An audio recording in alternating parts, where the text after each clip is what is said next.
Olá pessoal, tudo bem? Estamos aqui para realizar uma revisão complementar, tá? Só para fazer um complemento da revisão que foi feita em sala. E nessa aula de hoje a gente vai trabalhar sobre o assunto vetores, tá? Em específico a gente vai trabalhar com vetores perpendiculares, né? Quando a gente tem a junção de dois vetores perpendiculares e quando a gente tem também o caso de vetores oblíquos, que são vetores que têm ângulos diferentes de 0, 90 graus e 180 graus, tá? E a gente vai aplicar a regra do paralelogramo, ok? Então, para a gente começar, é importante a gente entender o que seria um vetor. Um vetor, basicamente, ele é representado por uma seta. E ele é utilizado para representar deslocamento, utilizado para representar velocidade, utilizado para representar força, entre outras situações. Ele basicamente ele é representado por uma seta e a gente coloca uma letra, tá, para indicar que está representando como um vetor. Só que um vetor ele precisa de ter algumas características, que é o que a gente vai ver aqui agora, certo? Primeiro, então, um vetor é a representação que determina o módulo, a direção e o sentido de uma grandeza vetorial. Eles são segmentos de retas orientados por uma seta e uma extremidade. O que isso quer dizer? Antes da gente tentar entender o que seria um vetor, por exemplo, vamos seguir a seguinte ilustração. Imagine que um veículo está se deslocando a uma velocidade de 20 km por hora. Só de dizer essa ilustração, por exemplo, está se deslocando a 20 km por hora, já não temos informações suficientes para tentar entender qual que seria o sentido do deslocamento desse veículo. A gente não consegue imaginar. A primeira ilustração que vem à mente é entender que esse veículo está se locomovendo para frente, um movimento progressivo. Mas, com uma representação vetorial, fica mais claro a gente entender o deslocamento desse veículo.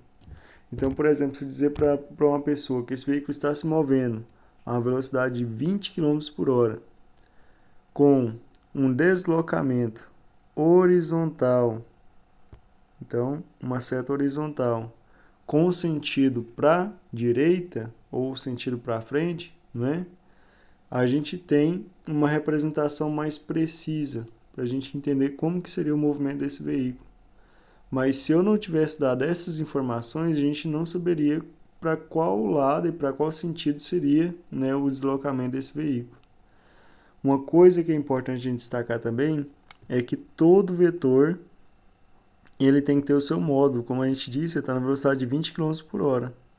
Mas não adianta eu colocar só o 20, eu preciso colocar também qual que é a unidade de medida, tá? Então, são informações muito importantes que a gente tem que destacar numa representação vetorial. Todo vetor, ele precisa ter módulo. O que é o módulo? Módulo é o valor desse vetor, é o número que representa. Então, você está representando a força, por exemplo, 10 newtons de força. Então, 10 é o módulo desse vetor. E além do módulo, ele precisa ter também a unidade de medida. Nesse caso, como eu estou representando distância, a unidade de medida que a gente está utilizando aqui é em quilômetros. Então, quilômetros por hora, né? Que a gente está representando velocidade. Como a gente no exemplo estava falando sobre velocidade, a unidade de medida quilômetros por hora. Tá, mas eu poderia representar também algum veículo, algum objeto se movendo em metros por segundo? Também poderia. Vamos supor o movimento de uma partícula na velocidade de 3 metros por segundo. Então, basicamente é isso. Um vetor, ele precisa ter essas características. Direção, precisa ter módulo e precisa ter sentido. Beleza? E, além disso, a unidade de medida que é muito importante também. Mas o que seria a direção? A direção indica o plano que esse vetor está. Esse vetor está numa direção horizontal, né? Igual o exemplo desses dois vetores, ou ele está numa direção vertical. ou ele está também numa direção inclinada.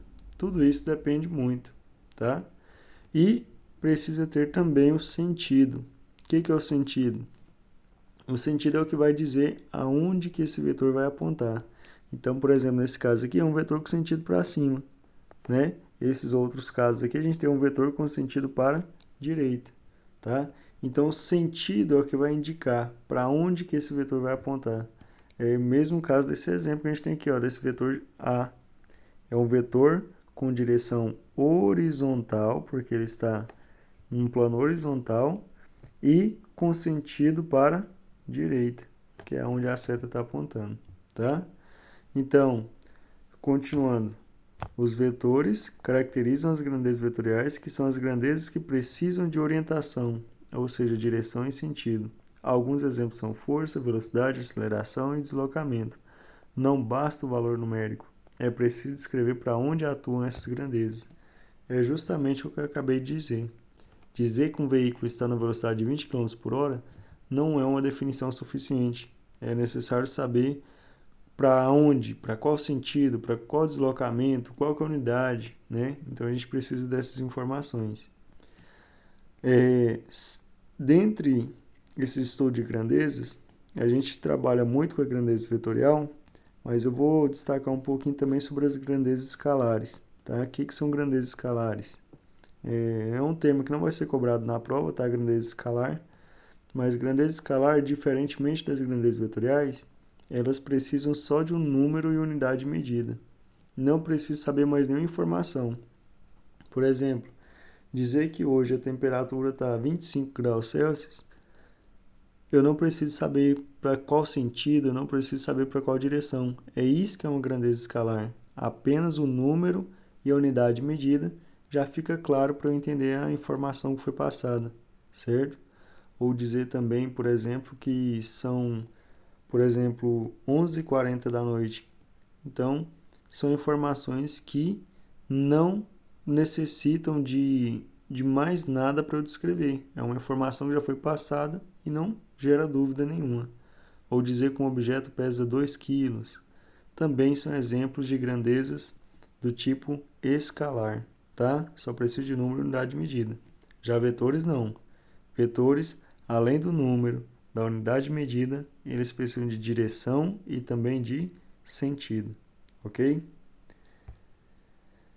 E aí a gente vem para as operações. Uma das operações que a gente vai ver é a operação de soma e subtração de vetores perpendiculares. O que seria uma soma e a subtração de vetores perpendiculares? Primeiro, é importante a gente entender o que são perpendiculares. Perpendiculares, basicamente, são vetores que fazem entre si ângulos retos. O que são ângulos retos? Basicamente, ângulos de 90 graus, certo? E aí, quando eu quero ter um vetor, por exemplo, a gente tem um vetor de laranjado representando o vetor B e um vetor em azul representando o vetor A. Eu quero fazer a soma dos dois. O vetor B está numa direção horizontal, sentido para a direita. O vetor A numa direção vertical, sentido para cima. E aí eu quero fazer a representação do resultante. O que é o resultante? É a união dos dois. É a união da representação dos dois. Eu costumo brincar como se fosse, por exemplo, como se a gente estivesse empurrando um carro. O vetor resultante seria o resultante da soma das forças daquelas pessoas. Então é como se a aplicação daquelas forças somassem entre si. Aqui a gente tem uma aplicação também. Eu tenho um vetor fazendo uma força, vamos supor que seja uma força, tá? Com sentido para a direita, enquanto um faz uma força com sentido para cima. Então, basicamente, existem forças atuando tanto para a direita quanto para cima.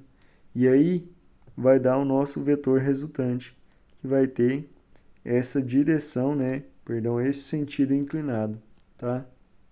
E aí a gente tem essa representação aí do vetor resultante. Tá, mas eu vou ter que interpretar para qual lado vai ser o sentido todas as vezes? Não. Quando a gente vai fazer assim, determinar o vetor resultante, a gente precisa transladar, né? A gente chama de transladar esses vetores e organizar eles de forma para encontrar esse vetor resultante. que isso quer dizer?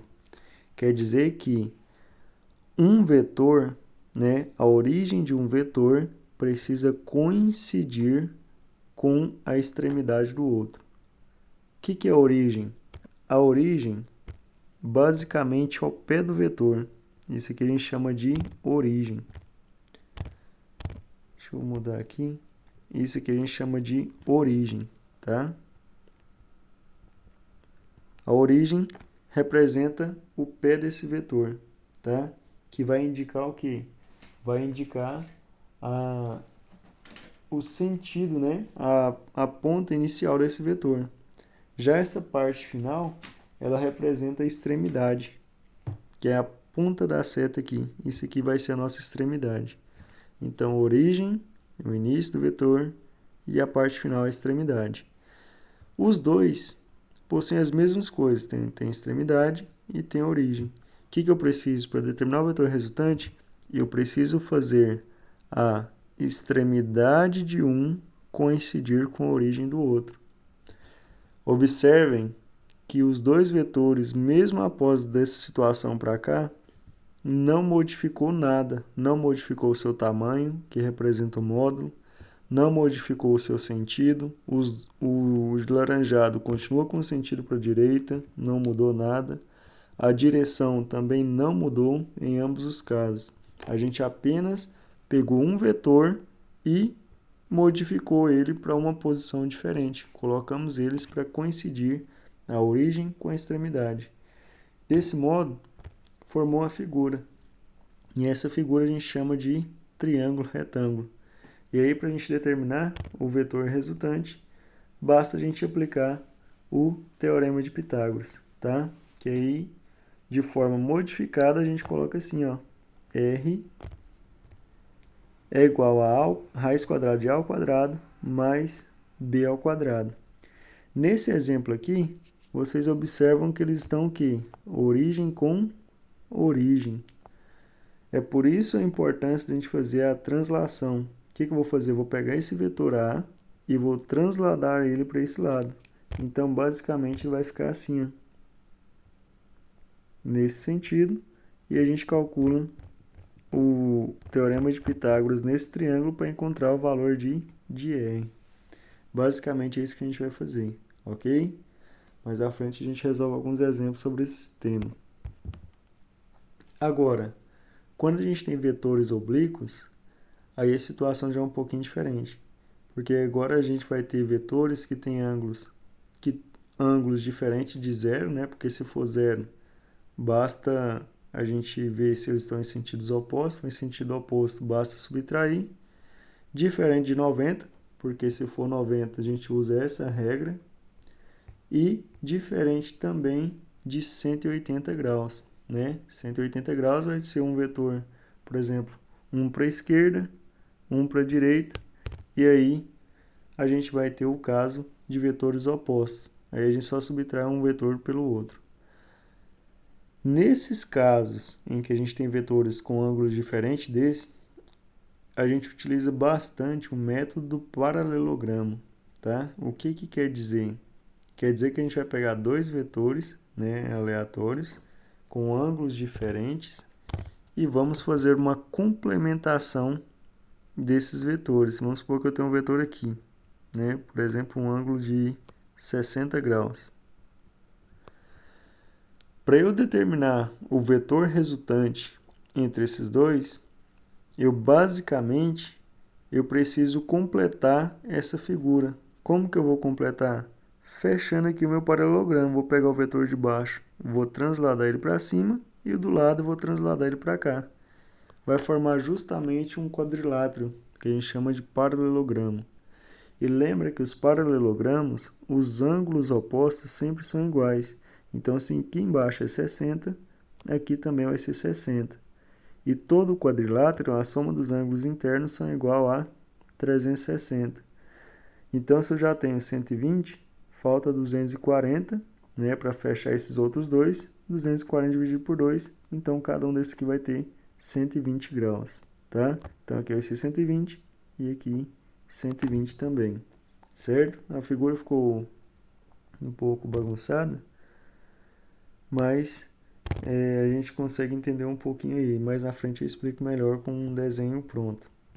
Então, eu vou pegar dois vetores que têm ângulos diferentes e vou fazer o fechamento, né, para a gente entender como determinar o vetor resultante. E detalhe, eu apaguei, mas o vetor resultante nessa situação é basicamente a diagonal formada por esses ângulos aí, ok? Então vamos para a próxima. Aqui a gente tem uma representação melhor, tá, de como ficaria esse vetor resultante quando a gente tem vetores com ângulos diferentes de 0, 180 e 90, que são os famosos vetores oblíquos. O que acontece? Aqui a gente tem uma representação de dois vetores, um vetor A, um vetor B, e essa reta de vermelho está representando o vetor resultante, né, que é o resultado dessa interação entre esses dois vetores.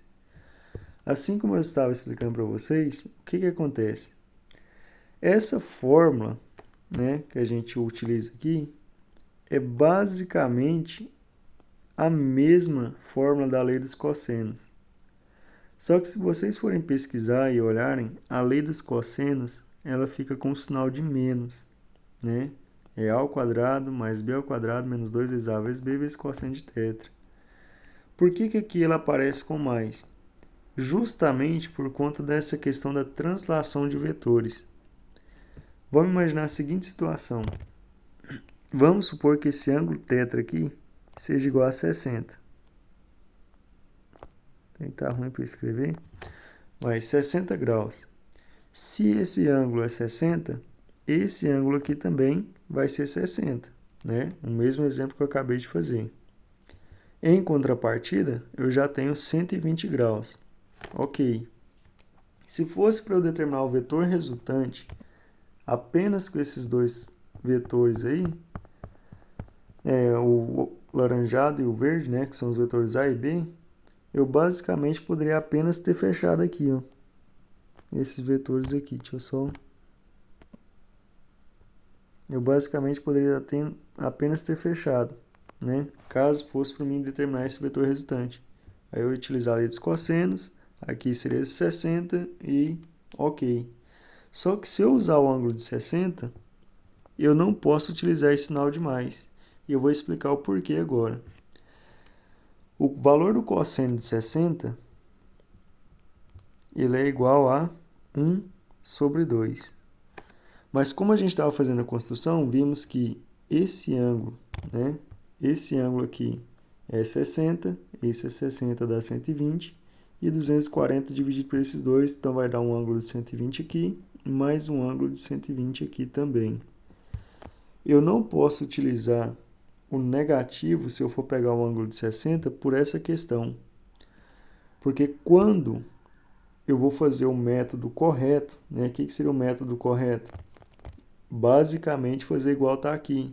Eu ia ter que pegar apenas só esse vetor A, colocar ele do lado de cá, e eu iria utilizar o ângulo de 120 graus e não iria mais utilizar o ângulo de 60. Por quê? Porque agora a gente está calculando o vetor resultante com base no quê? Com base nesse triângulo que formou aqui, tá? E não com base naquele vetor que a gente fez, né? Que era fechando aqui, esse triângulo. Então, o que acontece?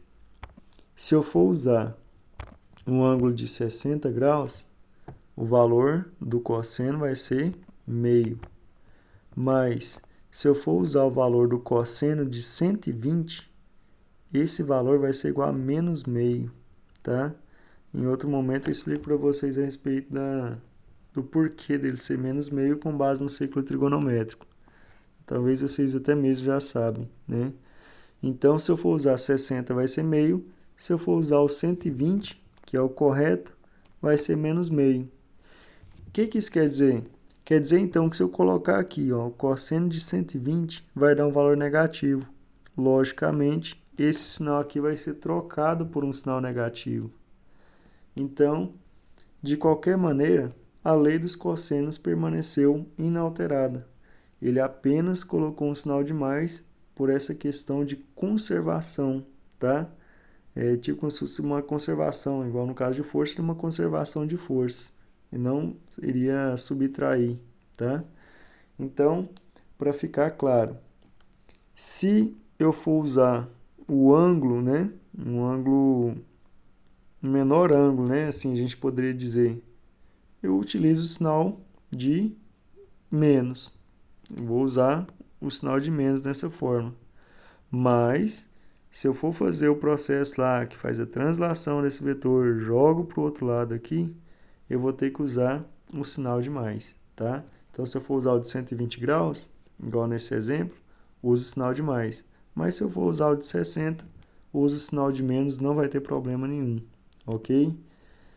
Basicamente, a gente estaria deixando, né, de utilizar essa forma do vetor resultante utilizando a própria da lei do cosseno, né?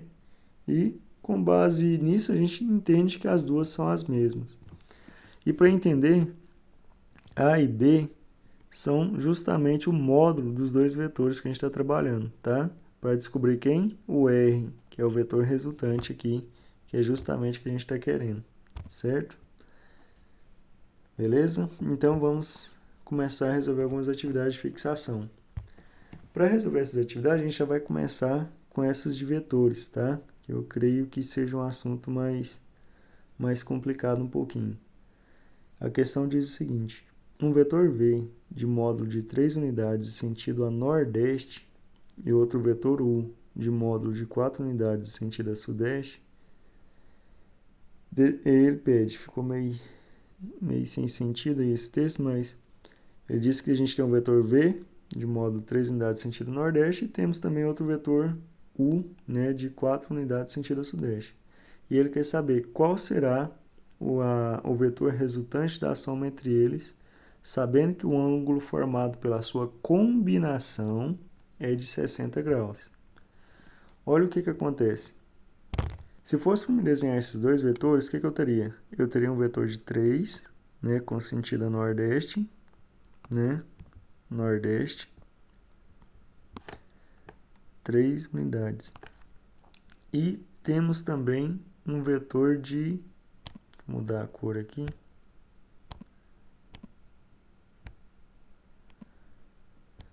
e temos também um vetor de 4 unidades com sentido a sudeste. 4 unidades. Só que o que ele disse? Ele disse que a combinação entre esses vetores forma um ângulo de 60 graus. Beleza. O que ele quis dizer? Ele quis dizer que caso eu já quiser fechar esse vetor, né, fazer o fechamento aqui, o ângulo que eu vou tomar como base é esse aqui, ó, 60 graus. Beleza. Então, vou usar o sinal de menos e vai estar tudo certo, porque eu vou usar o menor ângulo entre eles. Mas, se fosse para mim fazer o fechamento utilizando a regra do paralelogramo, o que iria acontecer? Ia acontecer que eu ia ter que usar o maior ângulo. Então, eu vou ter que fazer o fechamento dele aqui. Como assim o fechamento? Eu vou transladar. Vou pegar o vetor verde, vou transladar ele aqui para cima, né, permanecendo com a mesma inclinação, com o mesmo tamanho, o mesmo sentido. E vou pegar esse vetor de vermelho e também vou transladar ele para cá. O que aconteceu? Por que eu fiz isso? Lembra lá do início da aula que eu falei para vocês que a origem de um tem que coincidir com a extremidade do outro?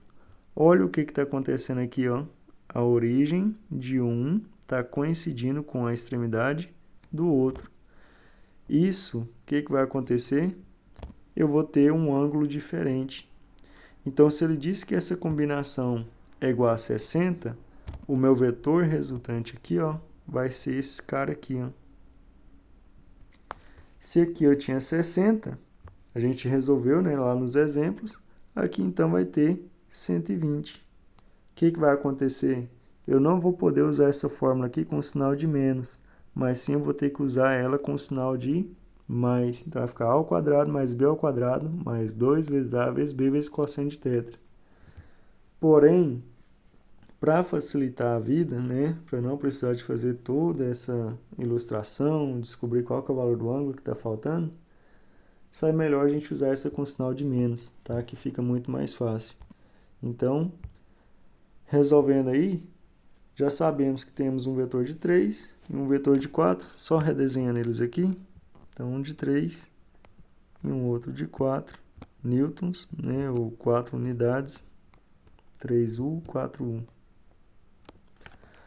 O vetor resultante vai ser o que fecha eles, tá?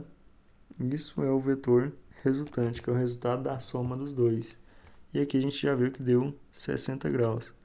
Basicamente, pessoal, formou um triângulo, tá? E se é um triângulo, basta aplicar a lei do cosseno nele. Não vai interferir em nada. Então, aqui, 60 graus. Aplicando a lei dos cossenos, como vai ficar?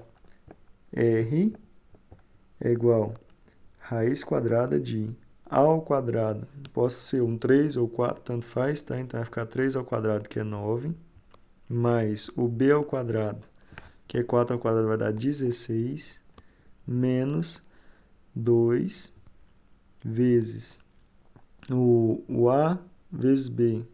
Então, 2 vezes A vai dar 2 vezes 3, 6, 6 vezes 4, 24. Então, vezes 24, né? Deixa eu apagar aqui, que já multipliquei pelo 2. Ou melhor, deixa eu fazer diferente. 3 vezes 4, 2. Então, ficou 2 vezes 12. 2 vezes 12. Vezes o cosseno de 60. O valor do cosseno de 60, ele vale 1 sobre 2, tá? Esses valores eu coloquei lá na prova. Lembrando que isso aqui tudo, ó, tá dentro da raiz. Como eu tenho um 2 multiplicando 2 dividindo, por isso que eu deixei ele, a gente pode cortar eles. O que sobrou? R vai ser igual a raiz quadrada de 9 mais 16, 25. 25 menos 12 vai dar 13. Então, R é igual a raiz quadrada de 13. Alternativa correta, letra A. Beleza? Vamos para mais uma questão. Essa questão aqui diz o seguinte, ó, dados dois vetores, um de módulo igual a 6 newtons e o segundo de módulo igual a 8 newtons. Calcule o vetor resultante da soma entre eles, sabendo que encontram-se a uma inclinação de 120 graus entre si. Dados, cosseno de 120 é igual a menos 1 sobre 2. Aqui a gente vai ter a mesma situação, pessoal. Só que ao invés de eu usar o ângulo menor, eu vou utilizar o maior ângulo, né? E a nossa fórmula agora já está vindo com o sinal alterado também. Então, sinal de mais. E agora a gente vai ter que fazer o quê? Para eu usar esse ângulo de 120, eu preciso de ter esse vetor A, né? Desse lado de cá. Então, ele vai vir para cá aqui, ó. Esse vai ser o meu vetor A. Já tem até o Azinho aí. E basta aplicar a lei dos cossenos. Vou aplicar a lei dos cossenos aqui, ó, com base nesse triângulo. E lembrando que o nosso ângulo aqui é 120 graus, ok? Então, vamos lá. Para resolver essa questão, de novo, deixa eu fazer lá do outro lado. Então, o A vale 6 e o B vale 8, tá? Então, vai ficar assim, ó. R é igual a raiz quadrada de 6 ao quadrado, 36, mais 8 ao quadrado, 64, menos 2 vezes 6 vezes 8 vai dar 48, né? Paguei tudo sem querer. R vai ser igual a raiz quadrada de 36 mais 64 menos 2, que multiplica 6 vezes 8, 48, vezes, aqui é mais, né, que a gente ia utilizar, vezes o cosseno de 120, que vai dar menos 1 sobre 2. Isso tudo, lembrando, dentro de uma raiz quadrada. O que vai acontecer? O 2 a gente pode cancelar, mais com menos, isso aqui vai virar menos mesmo. 36 mais 64, Isso aí vai dar 100. Então, R vai ser igual a raiz quadrada de 100, né? Menos o quê? Menos o 48 que a gente já tem lá. Por que menos 48? Porque o menos daqui vezes mais vai dar menos. Como aqui já deu 100, 100 menos 48 vai dar 52. Pode acontecer de não achar alternativa. O que vai ter que fazer? Vamos voltar na questão, ver se tem alternativa.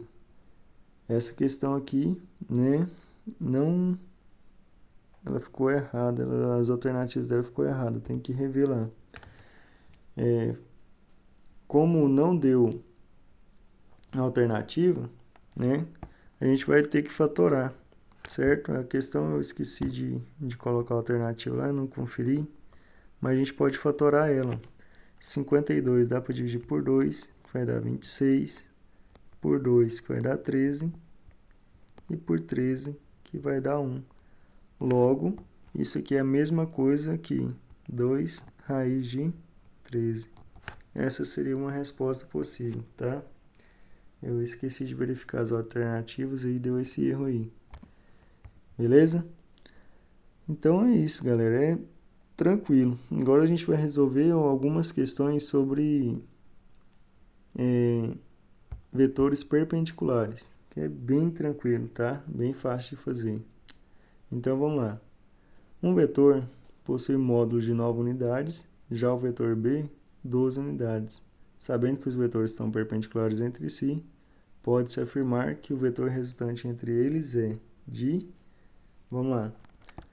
Se um vale 9, o outro vale 12, para determinar o vetor resultante, basta a gente fazer o quê? R é igual a raiz quadrada de 9 ao quadrado, né? Lembrando que é A ao quadrado mais B ao quadrado.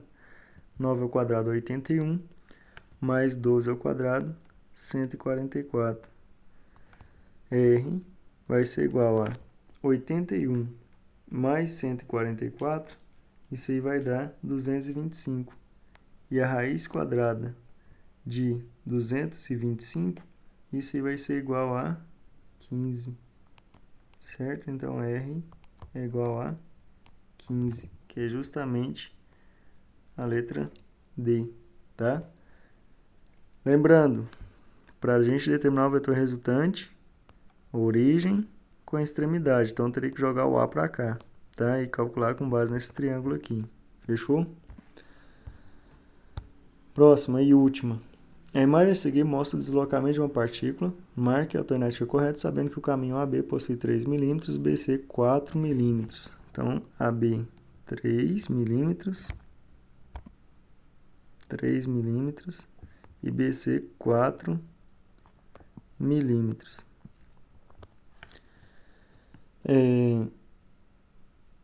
E AB e BC são perpendiculares, ou seja, fazem 90 graus. E aí vem as afirmações. O deslocamento vetorial da partícula é de 7 milímetros. Pessoal, o deslocamento vetorial é basicamente como se a gente tivesse somado esses dois vetores.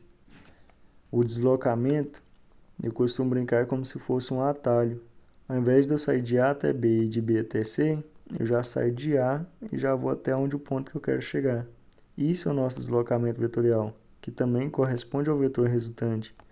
Então, para eu saber se esse deslocamento vetorial é igual a 7 milímetros, eu vou ter que calcular o teorema de Pitágoras aí, utilizando aquela mesma forma. Então, R vai ser igual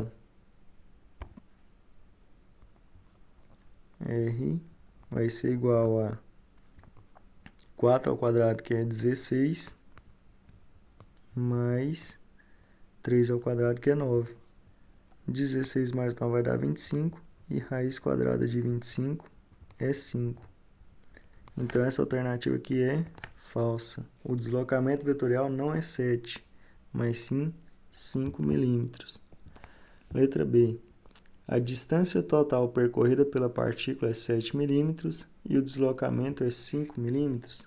Justamente, se eu fizer 3 mais 4, 7, que é justamente a distância que ela percorreu, e o deslocamento que acabamos de encontrar, 5 milímetros.